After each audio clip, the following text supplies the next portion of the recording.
చూసాము. ఇప్పుడు ఖమ్మంలో ఎలా అయితే జరిగిందో ఒక ఇన్సిడెంట్ జరిగింది, ఆ ఇన్సిడెంట్ కూడా చాలామంది లీడర్స్ వెళ్ళి వాళ్ళతో పాటు ధర్నాలో కూర్చున్నారు, ఎడ్యుటేషన్స్ చేశారు. సో అలాంటి ఏదన్నా ప్రజలకు మద్దతు పలుకుతూ ఇప్పుడు ఆ విధంగా తన ఎన్నో కేసెస్ అట్లా ఉన్నాయి. నేను I will give you the list also. అవన్నీ ఏంటంటే ఓన్లీ ఎడ్యుటేషన్కి సంబంధించిన కేసులే. ఏదైనా కూడా ఏదో మద్దతుగా వెళ్ళినప్పుడు ప్రజల కోసం మద్దతుగా వెళ్ళిన, కానీ వ్యక్తిగతంగా ఎలాంటి కూడా ఆయన ఇండివిజువాలిటీ కోసము ఏమైనా క్రైమ్ చేసిన కేసులు అవి కాదు. ఆ విషయాన్ని కూడా కోర్టులో చెప్పాము చాలా క్లియర్గా.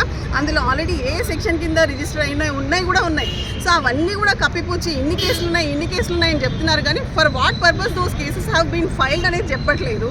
Only in respect of the protection or అంటే వాళ్ళకి మద్దతు, సపోర్ట్, పబ్లిక్కి సపోర్ట్ తెలుపుతూ వాళ్ళ కోసం ఎప్పుడైతే ఫైట్ జరిగిందో న్యాచురల్లీ లీడర్స్ మీద కేసులు పెడతారు. అది ఏ పార్టీ వాళ్ళైనా సరే, ఏ పార్టీ వాళ్ళు కూడా వెళ్ళి ఒక ఉద్యమం జరుగుతుంది, ఏదైనా ప్రొటెస్ట్ చేస్తున్నప్పుడు వాళ్ళు కరెక్ట్ ఉన్నప్పుడు లీడర్స్ వెళ్ళి ఒకవేళ సపోర్ట్ చేస్తే అలాంటి కేసెస్లో రిజిస్టర్ అయినాయి. అదేదో తీవ్రమైన నేరము, తను పర్సనల్గా చేసిన నేరంగా పబ్లిక్ ప్రాసిక్యూటర్ ప్రూవ్ చేయాలని చూశారు.